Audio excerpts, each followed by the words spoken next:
We're learning new details tonight in the crash that shut down the Taylor Southgate Bridge for hours last night. Rescue teams have been in and out of the Ohio River for the past 24 hours, trying to recover the body of a motorcyclist thrown into the Ohio River. News 5's Daisy Kershaw joining us live tonight with an update on this tragic situation. Daisy, what have you learned?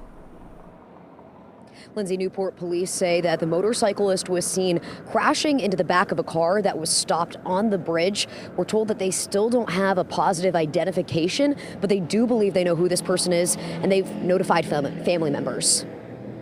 Respond on the Taylor Southgate Bridge near the Cincinnati side for an accident on the bridge. Terror on the Taylor Southgate. Onlookers watching as a motorcyclist was propelled into the Ohio River. Police say they were traveling north on the bridge and lost control. We're getting a couple different calls.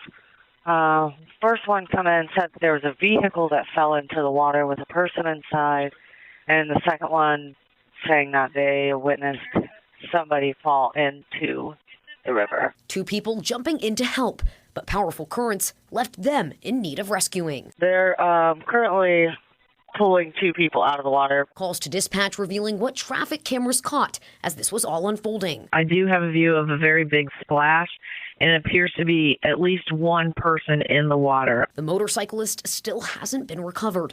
Divers and drones deployed as water rescue teams race against the river. The Ohio River may look calm, but I promise you it's not. It never is. You don't see the current because it's not on the top. This isn't the ocean.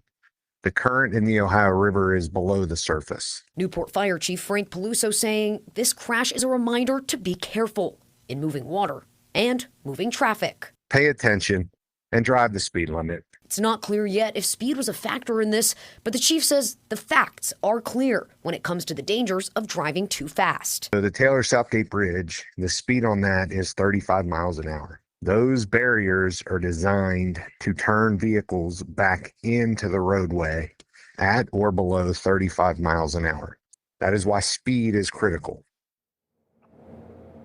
The Newport Police Department is leading this investigation, and water rescue crews with Boone and Hamilton counties are leading the recovery efforts. But when we spoke with the fire chief tonight, he did say with those fast-moving currents, responders are in a difficult spot. Reporting live tonight, Daisy Kershaw, WLWT News 5. And Daisy, obviously that search going on for more than 24 hours at this point. Do you have an update from Boone County with more on what's happening with that search at this hour? Yeah, Lindsay, I was able to check in with Boone County Water Rescue within the past hour, and they say that their teams are still out there at this point, but we're going to continue to check in to see if they are going to put a pause on that heading into the overnight, and if so, when they'll be back out tomorrow. All right, Daisy Kershaw reporting live for us tonight. Daisy, thank you. And right now we are in the middle of the 100 deadliest days of summer. Each year from Memorial Day to Labor Day, a third of all deadly crashes will take place. And according to Ohio State Highway Patrol, during this time last year, there were 350 deadly crashes.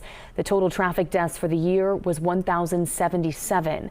As recovery efforts continue, you can count on us to keep you informed. Download our app and opt in for breaking news notifications.